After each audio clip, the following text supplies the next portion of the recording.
Welcome back to the Wolverine.com podcast. I'm John Borton here with Tom Crawford, our weekly guest on the podcast. And Tom, good to have you back as always.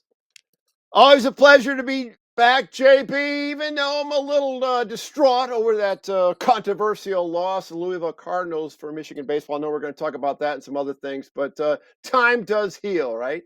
Absolutely. Time does heal. It probably hasn't healed some yet. It's a Yeah. little early for that, but we are definitely going to talk about Michigan baseball among a host of topics in a kind of a lightning round podcast.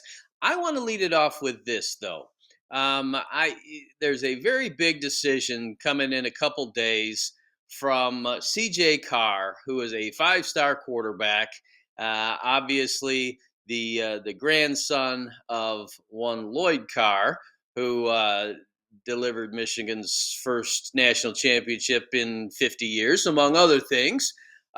Great family, really solid people all around, and yet I think they're getting a little bit of heat here because CJ Carr, there's a lot of feeling that it's not going to be the Wolverines in the end for him.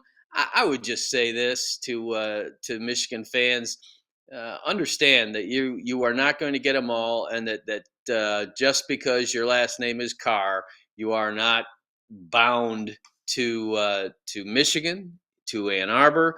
Like I say, you do yourselves no good if a family like this comes away feeling really bad about the circumstances surrounding their son's decision to go to college. And I would just say, lay off. Yeah, I couldn't have stated it better, JB. And I agree totally. What a tremendous family, the Carr family, with what they've gone through, the hurdles and conquering things in life, multi-generation family. But I do I want to double down on what you said. I mean, it's like I wish people would follow my lead. I don't get caught up in recruiting anymore. I'm going to tell you why. Because it's such a with the transfer portal, with NILs, and the whole thing's a mess right now. I'm not I'm not consumed by it anymore because there's so many moving parts. It's not worth getting twisted up. Oh, that 23 class, we got to ramp it up now. We got to get a quarterback. And blah blah blah blah, this and that. So I wish they'd follow my lead and just see what the canvas brings you in the fall when 2 days open, and see who's there, and then start focusing on Michigan football instead of this recruitnik mentality. But also on CJ Carr, I get it totally. I mean, how do there'd be a lot of pressure. I mean, Notre Dame is a great university, although good luck on that freshman calculus that everybody has to take. At least I thought that I wouldn't have got through there. That's for sure. No matter what sport no matter if you're an athlete or a student, it's a tough school academically, as is Michigan. But I get it. And what appalled me more than anything of this, John, was talking to some Michigan people who were appalled that he actually considered other schools like Georgia beyond just Michigan, and that really rolled my eyes. I like, wow, you need to take a deep breath and get a proper perspective on life. Yeah, there's no doubt about it. The young man has a choice of anywhere he wants to go in the country. He is not bound just because of his last name to Michigan. I just don't. It can't work that way. So I appreciate your thoughts on that, and we'll all wish him the best, regardless of the decision that he makes. We'll wish Eric Bakich and the baseball Wolverines the best in their off season, playing golf, working out with baseball, whatever it happens to be. But that off season did start yesterday in an 11-9 loss to Louisville. Big controversy in that game. I have my thoughts about that, the end of Michigan season, but I want to hear yours first on this topic. Well, one of the beauties of being on the Wolverine podcast with John Borton, as opposed to public radio, Whereas if I'd state my opinion like I'm stating it right now, I'd get, whiners from, the opposite, the rivals saying, oh, sour grapes. Oh, Michigan always getting hosed, blah, blah, blah. I don't have to worry about that because we're in a niche audience right now. We're all on the same page. And Michigan did get hosed yesterday against Louisville on that call. I mean, I watched that replay 27 times like everybody else. And then you hear rumblings, oh, the umpire was a Louisville grad or something like that, or the whole bit. Remind me of Ohio State in 2016. Yeah, Michigan gets hosed. I go back when I was a senior at Michigan in the Rose Bowl as a student, and then Charles White had this phantom fumble. Okay, and if they had replay back then, it would have been overturned. But Michigan, it seems like Michigan in crucial games is always, there's controversy a lot either way. And I'll go back to Trey Burke against Louisville on that clean block. You remember that one late in the game, picked up No Trey's doubt about it. fourth foul. I'm not saying the game turned on that dime, but I mean, that was when you look at you watch the last 7-10 minutes of that game, that was the play of the game, if you know what I mean. Michigan's chances of winning that game and ultimately winning a national championship that, by Louisville was still, didn't even count because they cheated. And then this thing yesterday. What I will say this about the baseball team: what a crazy year. The 12-12 Big Ten campaign. They have to win the Big Ten tournament. They win the Big Ten tournament. They play well right out of the chute. I saw what Eric did in the, he threw what did he throw? 3 pitchers in the first game, which I think was his goal is we got to win game 1. And I understand that you want to get in the winners bracket, but maybe that, the pitching woes of 20-1 and ultimately giving up 11 runs in the deciding game, the pitching just gave out from fatigue. Yeah. Well, I agree with you on the strangeness of the baseball season. It reminded me just a little bit of basketball It because did. the season being kind of so, Yeah. and all of a sudden you revive it, you save it to an extent in the postseason. Here's a team, as you mentioned, that Michigan's 500 baseball team, and then all of a sudden, you win the Big Ten tournament, and you are one win away from advancing to the next level. I will, and I understand the hugely hot feeling among Michigan fans about that particular call on the tag, where if he's out, you're out of the inning. And instead, they immediately tie it and go on to score the 2 go-ahead runs. Michigan had already had an amazing comeback. You're down 7-2, and it's you have a rain delay. It's like everybody is saying, all right, well that's that, but it wasn't that. Michigan plays its way back in. So yeah, that one gets tucked away, probably not as prominently as the phantom touchdown or Trey Burke's block that we get to see at least several times a year. Somebody will post that again and say, "Tell me this was a foul," which it was not. Here's my devil's advocate argument in this thing. Not against the call wasn't wrong or anything like that. But my thing is, if you give up 31 runs in Yeah. the 2 games of a series like that, you have bigger issues than one call, one tag, that sort of thing. And if you score 9 runs in what could have been your championship clinching game, and that's not enough, then you've got things that you have to address. The team that Eric Bakich did take to the College World Series had really some superior pitching on it. And this one, it just, it had issues already. Then it gets the guy suspended for various reasons, and all of a sudden, you're just getting shelled in those last 2 games. So, I think that they need to advance. They've got some good young pitchers, but they need to develop them. They need to bring in more to where they can really be in a strong position to not have it come down to a single play. Yeah, so something, I'll admit on in the Sunday game that I'm trying to think of my day. Yeah, Sunday game. I watched that and it got to I think it got to 12-1, and then I just followed on. I couldn't take it anymore. I watched admittedly on via Twitter, keeping up. And when I got to 20-1, I'm thinking, my God, isn't there a mercy rule in college? I mean, it got to the point. Are you just giving? It didn't have a good feel to it. You know what I mean? I know you're. This game is daunting. You of the chances of coming back, but are you giving up? And it just didn't. It didn't resonate with me well that Michigan got blasted that much, and so I had serious doubts going into Monday's finale, especially at 7-2 deficit. But I give them a lot of credit because baseball is a funny game. I mean, you can flip the script pretty easily and get it going. But it's just like when Michigan, it's like when Michigan, historically, football, basketball, throw baseball in when they made great they've had a lot of scenarios where they made great comebacks, but then just fall a little bit short. They bring you back just to break your heart.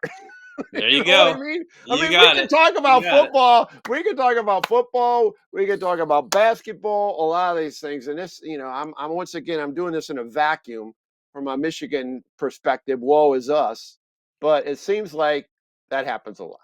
Yes, and while you mentioned Michigan football, if there was no mercy rule versus Ohio State in 2018 and 19, there can be no mercy rule in baseball. I'll just throw that at you.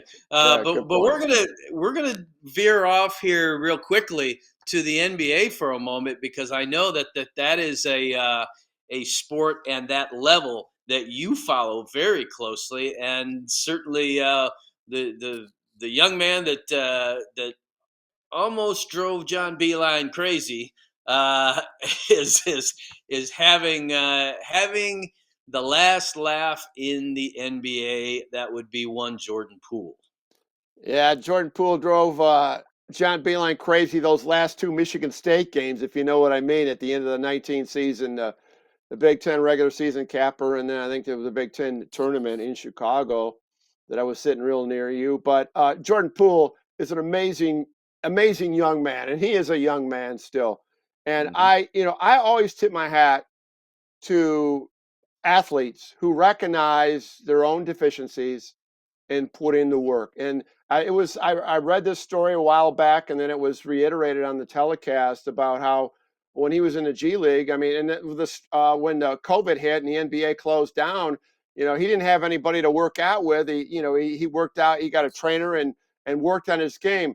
And as good as Jordan Poole was at Michigan, and I thought he was a fun player to watch develop. And obviously, we're going to think about that Houston game and in the second round, opening the door for a Sweet 16, ultimately a title game appearance. Jordan Poole hitting that shot at the buzzer, and that one running around the court. That will resonate. One of the greatest moments as a Michigan fan that I can recall, just because of the magic of the moment.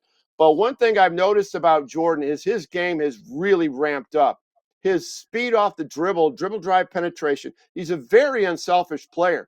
Even when it's like in game one when they lost, the Warriors lost to the Celtics.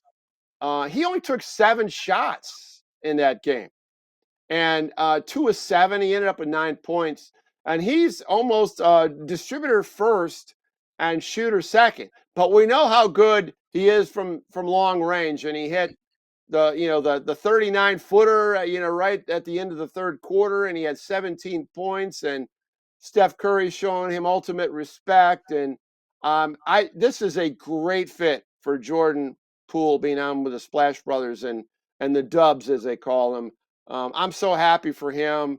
Probably Beeline. Beeline. It's ironic. You talked about drove Beeline crazy. Wasn't Beeline at Cleveland when he could have drafted Jordan Poole in that slot and opted not to? Maybe that's irony. I'm not. I got someone threw that out. I got to poke at that some more and see if that was the truth. But real happy for Jordan Poole. I love watching Michigan players in the NBA. Even when Stauskas hit that three during mop up time, I was happy for him for the There South. you go. Yeah, wish them all the best. It's fun to follow the Michigan players at the next level, and certainly Jordan Poole is one who is making a big name for himself in the NBA. We'll continue to watch that situation. Before I let you go, there was an event recently, a big send off for Jim Brandstatter and Dan Dierdorf as the radio team that has been together for many years doing Michigan football.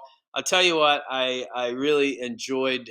Uh, I enjoy both those guys. They're so dedicated to Michigan football, and it's as much as I was. I will say this: I am very already bought into the new crew with my good friend Doug Karsh and John Jansen, who I covered all the way from the time he was a tight end starting out at Michigan. Uh, I, I, I really appreciate these guys and the job that they've done. The outgoing guys. Your thoughts about them? I think it's right. They had 300 at the Laurel Manor. On media got invited. I couldn't make it down. I heard it was a great event. I saw Ballas's write up about it. I just think it. I think it's great. Two old teammates from the Bo era, that early on, up there. It was fun listening to them. You know, the only time you listen to them is, it's like when we're in the media, go to the restroom and you can hear them in the radio. Mm-hmm. You know what I'm talking about there. I do. And radio's different. Michigan broadcast is different. I mean, I go back to the days of Bob Ufer and WPAG back in the 60s and pretty much doing it on his own. I mean, he had a producer that would chime in on occasion, but early on, and then you had Tom Hemingway on WUOM, a public broadcast. And you had two contrasting styles, and but radio was more important then, right? Because the TV wasn't deregulated, so you had to, if you weren't at the game, you had to listen to it on the radio. Only one televised game. It was a bigger a need. But I like what these guys have done. Um, over the years. I mean, I think that worked out good. I know Brandy got a little, critiqued about he's a more of a color guy than a play-by-play. I thought he corrected himself and got better in the few years he did that. And I agree with you. I think Jansen is tremendous. I think John is really good. I want intel. I want sophisticated, high-level content from a former player who's been there. He was at the highest level in the NFL. It was a great player at Michigan national champion. I want that, and I want Doug Karsh framing what's happening and Mm-hmm. capsulizing what happening. That's where his sports talk radio, where you're kind of reframing everything in increments of time, and Karsh is very good at that. I think it's going to be a great team, to be Yeah. honest with you. And Karsh's is plugged in as it gets. He's been down on the field for the last several years, and Yes. he has that unique perspective of being on the sidelines and talking to these guys. And so I think it's going to be a terrific team. We salute the guys that have been there. Just a good situation all around for Michigan radio listeners of the last several years and going forward. Uh, nothing but thanks and praise for that the veterans on the way out, and man, I'm excited about the crew that's coming in. So I would agree with you. I think there's a lot of good to be had all around, and we will talk about Michigan football extensively in our next podcast because we are coming right down the home stretch of one of your favorite times of the year, and that is the arrival of the the Wolverine football preview in your mailbox. So something to look forward to. We're working on those last few interviews and putting this thing together. So I would just say, Tom Crawford, look for it because it's coming.